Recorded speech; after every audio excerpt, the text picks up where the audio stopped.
नमस्कार दोस्तों, स्वागत है आपका जीवितेश की पाठशाला में।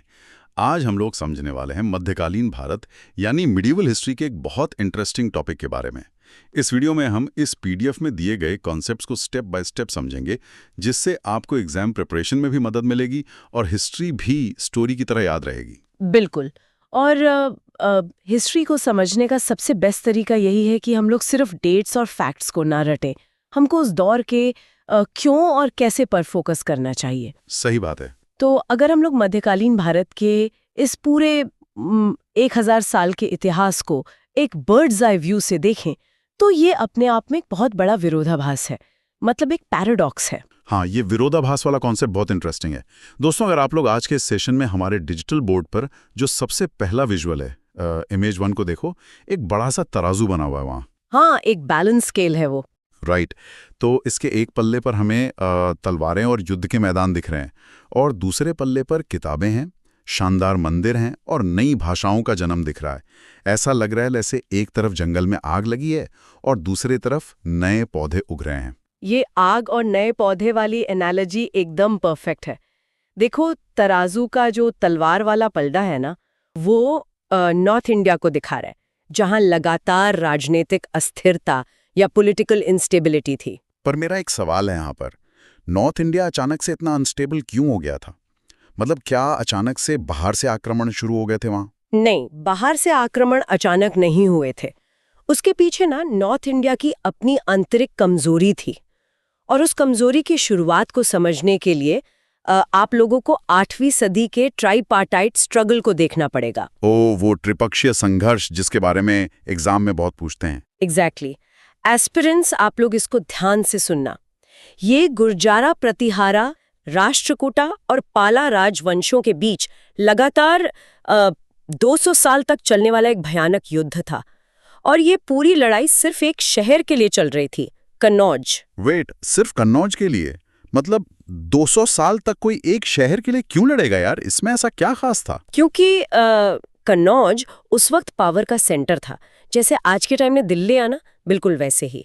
वो गंगा के दोआब के बिल्कुल बीच में स्थित था। अच्छा, मतलब सबसे उपजाऊ जमीन वही थी? हाँ, सबसे उपजाऊ जमीन थी, जहां से सबसे ज्यादा टैक्स आता था, और वहीं से पूरे नॉर्थ इंडिया के ट्रेड रूट्स कंट्रोल होते थे। पर देखो, इस 200 साल के युद्ध ने इन तीनों बड़े राजवंशों को अंदर से पूरा खोखला कर दिया। खजाने खाली हो गए होंगे इनके। बिल्कुल, खजाने खाली और सेना एकदम थक चुकी थी। अब जब आपस में ही इतनी लड़ाई होगी तो देश की सीमाएं तो कमजोर पड़ेंगी ही ना, और जब बॉर्डर कमजोर होता है तभी बाहरी ताकतों को घुसने का मौका मिलता है। समझ गया। यानी जब आपस में लड़कर घर के दरवाजे कमजोर हुए तब विदेशी आक्रमणकारियों को रास्ता मिल गया। और दोस्तों, इसका नतीजा हमें उस पिरामिड चार्ट में देखने को मिलता है जो हमारी इमेज 3 में दिया गया है। सही कहा। अगर आप लोग इस पिरामिड चार्ट का बेस देखो तो ये शुरू होता है 712 AD से, जब मोहम्मद बिन कासिम ने सिंध पर आक्रमण किया था। लेकिन मैंने कहीं पढ़ा है कि इस कासिम वाले आक्रमण का भारत की मेन पॉलिटिक्स पर कोई खास असर नहीं पड़ा था। मतलब वो बस एक आइसोलेटेड इवेंट था। तो फिर ये असली गेम चेंज कहाँ से हुआ नॉर्थ इंडिया में? असली गेम चेंज होता है 11वीं सदी में, जब आप पिरामिड के दूसरे लेवल पर आते हो। वहां महमूद गजनवी का नाम है। इस इंसान ने भारत पर 1-2 नहीं बल्कि पूरे 17 भयानक आक्रमण किए। 17 आक्रमण? बाप रे! उसमें से वो सोमनाथ मंदिर वाला अटैक सबसे ज्यादा दर्दनाक था, राइट? हाँ, सोमनाथ मंदिर का विध्वंस इतिहास के सबसे काले पन्नों में दर्ज है। लेकिन यहाँ एस्पिरेंट्स को एक चीज समझनी होगी कि गजनवी भारत में रुककर शासन नहीं करना चाहता था। वो बस लूटपाट के लिए आता था? एग्जैक्टली। उसको सेंट्रल एशिया में अपना बड़ा एम्पायर बनाना था, जिसके लिए उसे बेहिसाब दौलत चाहिए थी। वो आता था, लूट करता था और वापस चला जाता था। लेकिन इन 17 आक्रमणों ने एक बड़ा काम कर दिया। क्या काम? इन्होंने भारत के राजपूत शासकों की मिलिट्री स्ट्रैटेजीज की पूरी पोल खोल दी। बाहर वालों को समझ आ गया कि इनको हराना पॉसिबल है। उनको बता दिया कि यहाँ घुसना आसान है, और उसी रास्ते पर चलते हुए वो शख्स आया जो इस पिरामिड के बिल्कुल टॉप पर बैठा है, मोहम्मद घोरी। हाँ, घोरी। ये बात है 1192 AD की, तराइन का द्वितीय युद्ध। ये तो बहुत ही डिसाइसिव बैटल थी, जिसमें पृथ्वीराज चौहान जी की हार हुई थी और उसके बाद भारत में इस्लामी साम्राज्य की वास्तविक नींव पड़ गई। बिल्कुल, घोरी युद्ध जीतने के बाद वापस चला गया, पर वो अपने सबसे भरोसेमंद सेनापति कुतुबुद्दीन ऐबक के हाथों में दिल्ली की कमान सौंप गया। और फिर 1206 में जब घोरी की मौत हुई तो ऐबक ने खुद को आजाद घोषित कर दिया, है ना? सही पकड़ा। और यहीं से ना हमारे सामने एक नया चैप्टर खुलता है, दिल्ली सल्तनत का एक लंबा दौर जो 1206 से लेकर 1526 तक चलता है। दोस्तों, अब हम लोग इमेज 4 पे हैं, जहां डिजिटल बोर्ड पे एक कलरफुल टाइमलाइन दिख रही है। इसमें सुल्तनत के 5 राजवंश दिखाए गए हैं। ये ऑर्डर आप लोगों को याद रखना बहुत जरूरी है एग्जाम के लिए। हाँ, क्रोनोलॉजिकली याद होना चाहिए।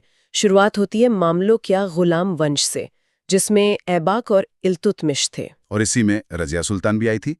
उसके बाद आता है खलजी वंश, जो 1290 से 1320 तक चला। ये सबसे छोटी अवधि थी। फिर तुगलक वंश, जो सबसे लंबा चला, 1320 से 1413 तक। उसके बाद आता है सैयद वंश और आखिर में लोधी वंश। पर यहाँ मेरा एक बहुत बड़ा कंफ्यूजन है। अक्सर हम लोग जनरल चर्चा में रजिया सुल्तान की बात करते हैं क्योंकि वो इकलौती महिला शासक थी। लेकिन अगर हम लोग यूपीएससी या सिविल सर्विसेज के पास्ट पेपर्स देखें तो सबसे ज्यादा सवाल अलाउद्दीन खलजी की बाजार नीति या मार्केट पॉलिसी से क्यों पूछे जाते हैं? उसने ऐसा क्या अलग कर दिया था? ये सच में एक बहुत बेहतरीन एनालिटिकल सवाल है। देखो, रजिया सुल्तान का गद्दी पर बैठना ना सोशल और पॉलिटिकल रूप से एक बड़ा माइलस्टोन जरूर था, पर अलाउद्दीन खलजी ने जो किया वो एडमिनिस्ट्रेशन और इकोनॉमी का एक मास्टरपीस था। अच्छा, ऐसा क्या किया उसने? इसे समझने के लिए दोस्तों हमें उन 3 पिलर्स वाले डायग्राम को देखना होगा जो इमेज 5 में है। बीच वाला पिलर अलाउद्दीन के सुधारों का है। उस वक्त सल्तनत को सबसे बड़ा खतरा किससे था?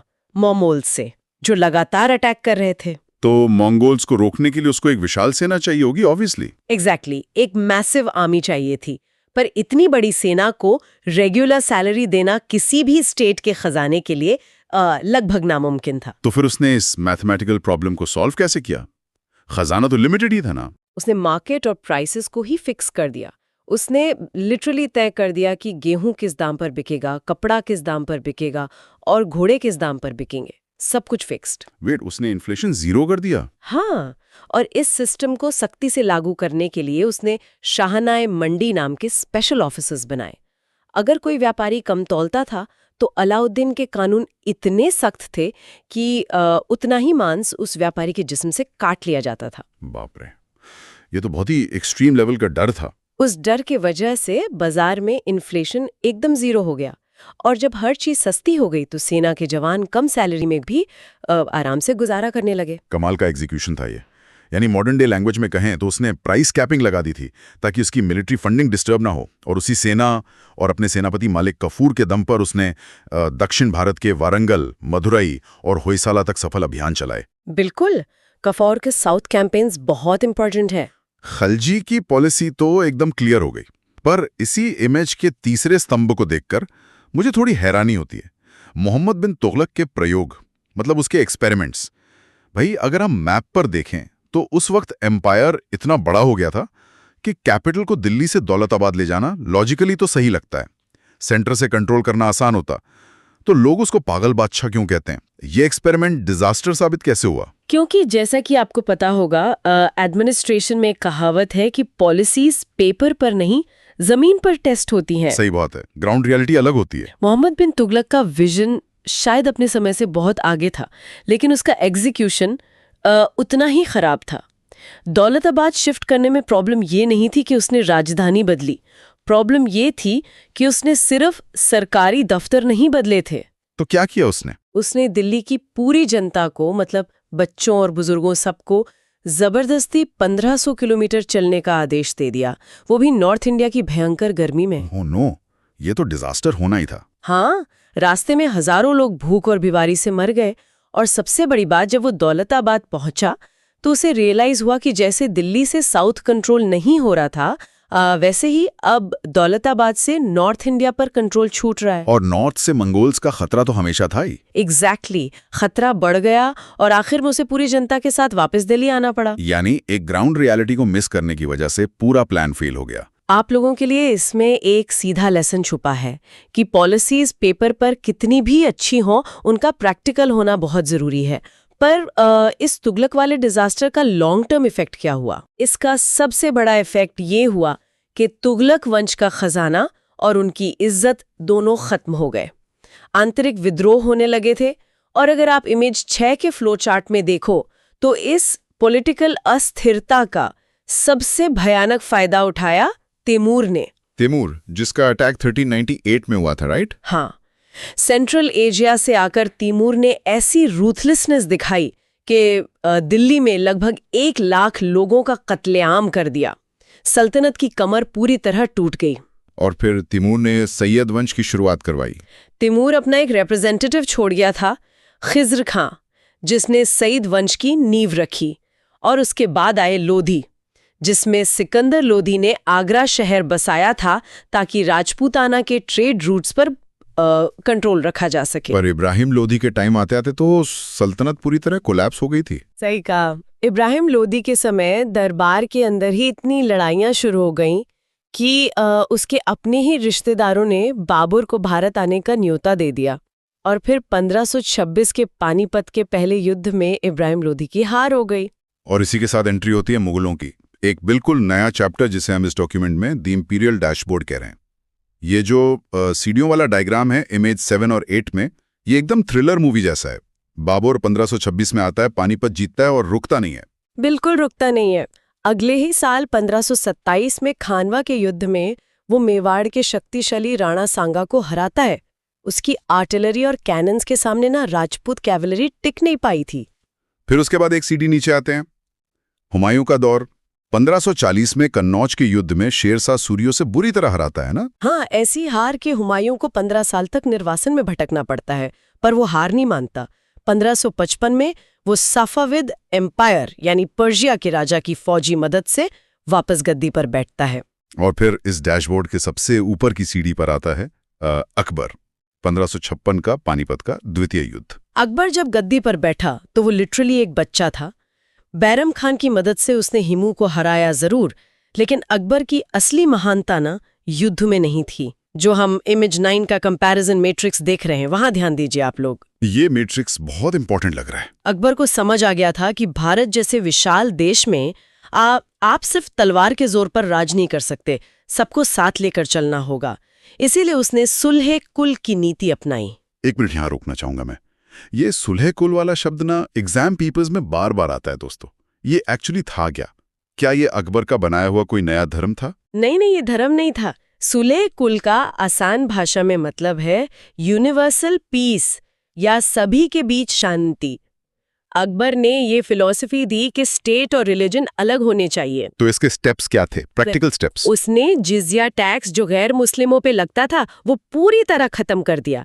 उसने राजपूतों को दुश्मन बनाने की बजाय उन्हें अपने एडमिनिस्ट्रेशन में बड़े ओहदे दिए, वैवाहिक संबंध बनाए। जिसका नतीजा ये हुआ कि जो राजपूत सल्तनत के टाइम तक दिल्ली से लड़ते थे वो अब मुगलों की सेना के वफादार कमांडर बन गए। उसने सच में एम्पायर को एकजुट कर दिया। एग्जैक्टली। पर इस मैट्रिक्स की दूसरी तरफ एकदम ऑपोजिट पिक्चर है औरंगजेब की, जो कि उसी का पड़पोता था। उसने बिल्कुल उल्टा काम किया। जिजिया वापस लागू कर दिया उसने। हाँ, जिजिया वापस लागू किया, कट्टर इस्लामी नीतियां अपनाई और कानूनों की एक स्ट्रिक्ट किताब फतावा आलमगीरी का संकलन करवाया। उसकी रिलीजियस इंटॉलरेंस ऐसी थी कि उसने सिख गुरु तेग बहादुर जी की हत्या करवा दी, जिसका परिणाम ये हुआ कि गुरु गोबिंद सिंह जी ने खालसा पंथ की स्थापना की। एक नया वॉरियर ग्रुप बन गया वहां से। पर मैम, यहाँ मेरा एक लॉजिकल सवाल है। अगर हम इमेज 9 का नक्शा देखें तो औरंगजेब के टाइम पर मुगल साम्राज्य अपने मैक्सिमम जियोग्राफिक विस्तार पर था, जियोग्राफिक पीक पे था। बिल्कुल। उसने बीजापुर और गोलकोंडा जैसे बड़े किंगडम्स को भी जीत लिया था। तो टेक्निकली उसका एम्पायर सबसे स्ट्रांग होना चाहिए था। फिर अचानक से ये एम्पायर कोलैप्स क्यों हो गया? ये ओवर एक्सपेंशन उसकी ताकत बनने की बजाय उसकी कमजोरी कैसे बन गया? ये इतिहास का एक बहुत बड़ा प्रैक्टिकल लेसन है एस्पिरेंट्स। इसे हम डेक्कन अल्सर यानी दक्खन का नासूर कहते हैं। बीजापुर और गोलकोंडा को जीतने के चक्कर में और उसके बाद मैराथन से लगातार लड़ने के चक्कर में औरंगजेब ने अपने शासन के आखिरी 25 साल सिर्फ साउथ इंडिया के युद्धों में ही निकाल दिए। 25 साल सिर्फ युद्ध में? खजाना तो खाली होना ही था फिर। बिल्कुल, पूरा खजाना खाली हो गया और सेना थक चुकी थी। और जब वो दक्खन में उलझा हुआ था तो नॉर्थ इंडिया में उसके एडमिनिस्ट्रेशन पर ध्यान देने वाला कोई नहीं बचा था। इसे ही ओवर एक्सपेंशन विदाउट कंसोलिडेशन कहते हैं। यानी आप जमीन तो जीत रहे हो पर उसको संभालने के रिसोर्सेज आपके पास है नहीं। बिल्कुल। और इसी का नतीजा था मुगल एम्पायर का पतन। वाओ, मतलब एरिया बड़ा होने से एम्पायर बड़ा नहीं होता, रिसोर्सेज का बैलेंस होना जरूरी है। सही बात है। अब दोस्तों, क्योंकि बात साउथ इंडिया की हो ही रही है तो थोड़ा पीछे चलते हैं, उस बैलेंस स्केल के दूसरे पल्ले की तरफ, इमेज 1 के उस बुक्स और आर्किटेक्चर वाले पल्ले की तरफ। हमने शुरू में कहा था कि जब नॉर्थ में आक्रमण हो रहे थे तब साउथ इंडिया एक स्वर्ण युग देख रहा था। हाँ, साउथ का एक अलग ही ट्रेजेक्ट्री चल रहा था उस वक्त। इमेज 10 के मैप में अगर हम चोला साम्राज्य को देखें तो वहां की एक चीज मुझे हमेशा हैरान करती है। हम आमतौर पर जब नेवल पावर या शक्तिशाली नौसेना की बात करते हैं तो लगता है कि ब्रिटिश या पोर्तुगीज सबसे आगे थे, लेकिन चोला साम्राज्य ने इतनी सदियों पहले एक इतनी एडवांस नेवी कैसे और क्यों बना ली थी? ये सच में चोला एम्पायर का सबसे फैसिनेटिंग हिस्सा है। राजराजा चोला और राजेंद्र चोला दोनों ये समझ गए थे कि असली ताकत जमीन पर नहीं बल्कि समंदर में है। समंदर में क्यों? ट्रेड के लिए। एग्जैक्टली। व्यापार। चाइना और अरब देशों के बीच जो भी सामान जाता था वो हिंद महासागर और स्ट्रेट ऑफ मलाक्का से होकर गुजरता था। वहां पर श्रीविजया एम्पायर, जो आज का इंडोनेशिया है, वो उस व्यापार पर टैक्स लगाता था। अच्छा, तो चोलाज ने सोचा हम ये टैक्स क्यों दें, राइट? हाँ, उन्होंने ऐसी टेक्नोलॉजी की शिप्स बनाई जो गहरे समंदर को पार कर सकती थीं। उनके पास एडवांस नेविगेशन था। उन्होंने न सिर्फ श्रीलंका बल्कि पूरे साउथ ईस्ट एशिया में नेवल कैंपेन्स किए और उन ट्रेड रूट्स पर कंट्रोल कर लिया। ये तो सदियों पहले की जियोपॉलिटिक्स और ट्रेड मोनोपोली का बेस्ट एग्जाम्पल हो गया। लोग बे ऑफ बंगाल को उस वक्त चोला लेक कहने लगे थे ना? बिल्कुल, चोला की झील। और सिर्फ बाहर ही नहीं, अंदर भी उनका एडमिनिस्ट्रेशन गजब था। लोकल सेल्फ गवर्नमेंट बहुत स्ट्रांग थी। और वास्तुकला की बात करें तो बृहदेश्वर जैसे महान मंदिर बनवाए उन्होंने। हाँ। और मेटल क्राफ्ट में दोस्तों, वो नटराजा की जो प्रसिद्ध कांस्य मूर्ति है वो उसी दौर का मास्टरपीस है। हाँ, ब्रॉन्ज स्कल्पचर उनका पीक पे था।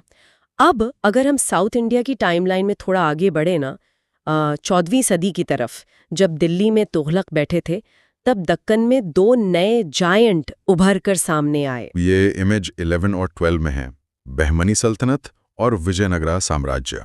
हमारे कंपैरिजन मैप में दोस्तों ब्लू कलर में बहमनी और रेड में विजयनगरा है। इनका टकराव कैसा था? ये टकराव बहुत लंबा और गहरा था। 1336 में हरिहरा और बुक्का ने विजयनगरा साम्राज्य बनाया, जिसमें 4 राजवंशों ने राज किया: संगमा, सालुवा, तुलुवा और अराविदु। और उनके ठीक ऊपर 1347 में अलाउद्दीन बहमन शाह ने बहमनी सल्तनत की नींव रखी। बहमनी में एक महमूद गवान नाम का बहुत ब्रिलियंट प्राइम मिनिस्टर था, राइट? हाँ, महमूद गवान। उसने फारसी और लोकल दक्कनी कल्चर को मिक्स किया, ट्रेड बढ़ाया और एडमिनिस्ट्रेशन को एकदम टाइट किया। पर आपको पता है उसका एंड कैसे हुआ? कैसे हुआ? कोई युद्ध में मारा गया क्या वो? नहीं, इंटरनल पॉलिटिक्स का शिकार हुआ वो। गवान कोर्ट में इतना पावरफुल हो गया था कि बाकी दरबारी उससे जलने लगे। उन्होंने राजा के कान भरे और गवान को झूठे आरोप में फांसी दे दी गई। बाप रे! और इसे गलती का नतीजा क्या निकला? नतीजा ये हुआ कि 1526 आते आते पूरा बहमनी एम्पायर 5 अलग अलग टुकड़ों में टूट गया: अहमदनगर, बेरार, बीदर, बीजापुर और गोलकोंडा। भाई साहब, इसको कहते हैं अपने ही पैर पर कुल्हाड़ी मारना।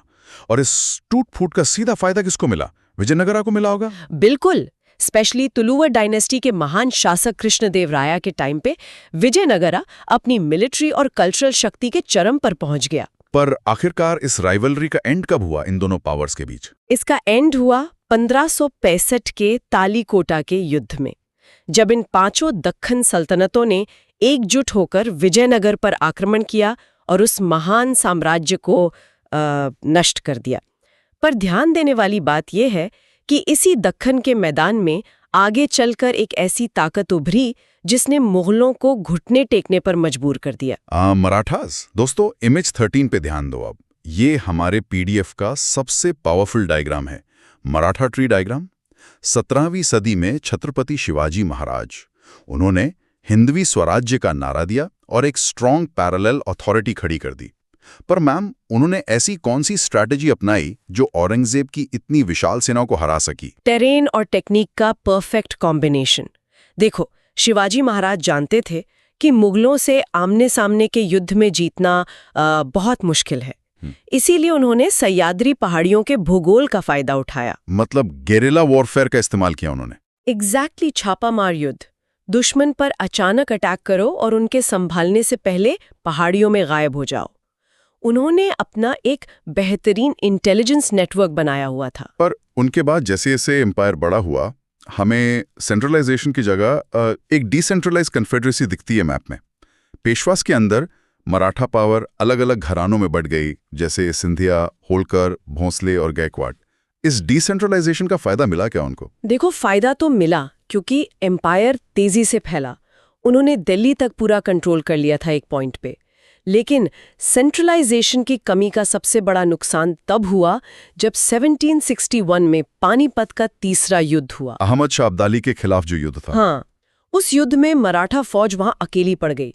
बाकी घरानों और नॉर्थ के रूलर से उन्हें वो सपोर्ट नहीं मिला जो उन्हें उस वक्त मिलना चाहिए था। और इस हार ने मराठास को कमजोर किया, जिसके बाद आखिरकार 1818 के तीसरे एंग्लो मराठा वॉर में ब्रिटिशर्स ने उनकी सत्ता को पूरी तरह खत्म कर दिया। और दोस्तों, वहीं से ना मॉडर्न इंडिया का चैप्टर शुरू होता है।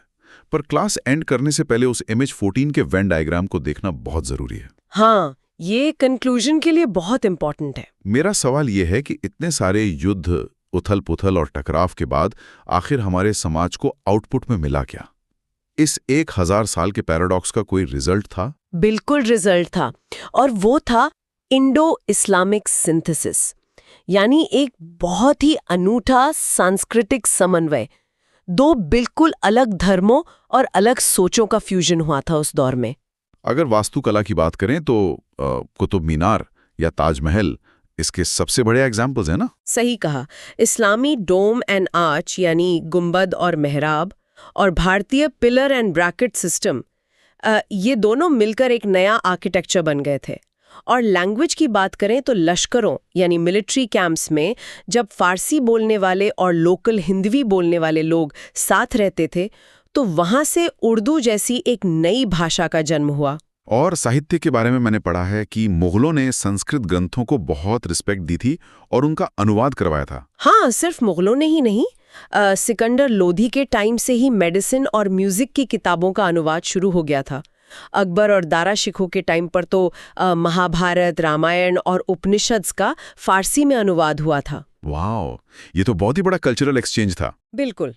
इन सब ने मिलकर भारत को एक ऐसी कॉम्पोजिट कल्चर दी जिसे हम आज गंगा जमुनी तहजीब कहते हैं। और एस्पिरेंट्स, आपके लिए इस पीडीएफ के एंड में जो इमेज 15 है, उसमें एक यूपीएससी मास्टर चेकलिस्ट दी गई है। वहां नॉर्थ और साउथ का पैरेलल टाइमलाइन है। ये रिवीजन के लिए एक मास्टर की है। एक ही पेज पर आप पूरा कंपैरिजन इजीली देख सकते हैं। यानी दोस्तों, तलवारों खनक के बीच भारत अपनी एक नई और समृद्ध सांस्कृतिक पहचान गढ़ रहा था। और दोस्तों, आज के इस विश्लेषण को यहां रैप अप करने से पहले मैं आपके लिए एक सवाल छोड़ना चाहता हूं। आज के इस विश्लेषण के बाद जरा सोचिए, क्या आज के आधुनिक युग में भी राजनीतिक उथल-पुथल और सांस्कृतिक और तकनीकी विकास एक साथ नहीं चल रहे हैं? क्या इतिहास आज भी खुद को उसी विरोधाभास के साथ नहीं दोहरा रहा है? इस पर विचार जरूर कीजिएगा। दोस्तों, मुझे उम्मीद है कि शॉर्ट ट्रिक्स हमारी पढ़ाई में बहुत हेल्प करेगी। अगर आपको ये एक्सप्लेनेशन पसंद आया हो तो चैनल को सपोर्ट करिए, और आपको इसके बाद किस टॉपिक पे वीडियो चाहिए नीचे कमेंट करके जरूर बताएं। जय हिंद।